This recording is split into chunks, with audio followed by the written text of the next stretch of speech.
নমস্কার বন্ধুরা, তোমাদের সবাইকে জানাই ভাবাদিঘি শীতলা মাতা সংঘের পক্ষ থেকে শ্রী শ্রী রক্ষা কালী পূজা উপলক্ষে সাদর আমন্ত্রণ।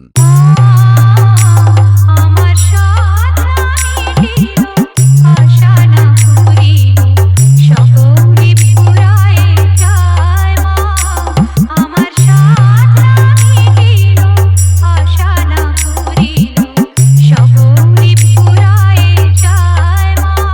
এছাড়াও পূর্ব পাড়ার ছেলেদের নাচাতে ও পুরো এলাকা কাঁপাতে আসছে জয়রামবাটি থেকে সুর ও ঝংকার সাউন্ড।